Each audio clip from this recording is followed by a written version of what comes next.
Brace, will you tell your acid story? Well, I've done acid. The first time I ever did acid, I was in Ojai, California, which I think is fitting, visiting some friends, including, for music fans, the famous The Worm. And I was given acid by these two kids that I kind of knew behind high school. I was like 17.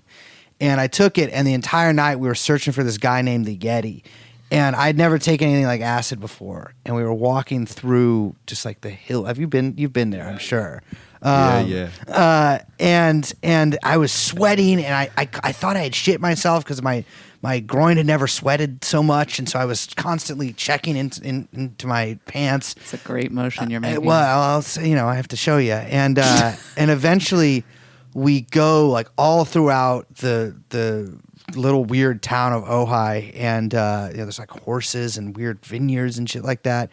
Then we eventually find the Yeti, and no one can remember why we're looking for him. And I come down immediately after that and have the worst night of my life. But the last time I took acid was about 12 years ago with a bunch of Australian guys. And in the course of our journey, we made it to what we called the Acid Museum, which I actually found out from your book is called the Museum of Illegal Images. Institute of Illegal Images. You got to have an institute. And met Mark. In fact, what I didn't even know at the time, but a legend of the blotter art world, Mark McCloud. And so when we got your book, it took me on a motherfucking trip because that was we walked all across the city. We went to the Maximum Rock and Roll. We got kicked out for putting on some records maybe we shouldn't have put on, which I don't want to say now because people will get mad at me. But that trip was the best trip of my entire life. Absolutely. And the last time I ever took acid, which I think is fitting. And now, full circle, we are in one of the most hippie houses.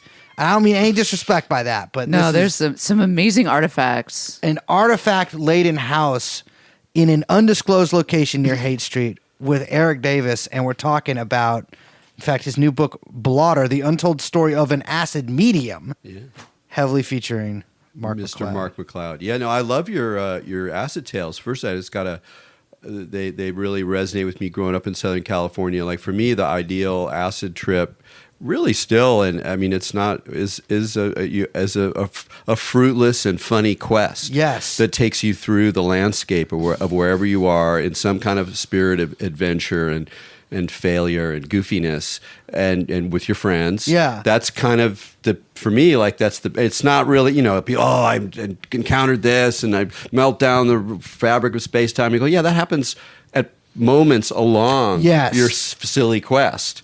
But the structure of the silly quest is a really wonderful one. Yeah, I mean, oftentimes it also needs to feature a guy named Yeti. Yeah, and always. the worm, and the worm. Yeah. But most of the time, like all the times I took acid, we were usually just trying to get a 12-pack of beer, and like we'd have these sort of great and then immediately forgotten revelations on that journey.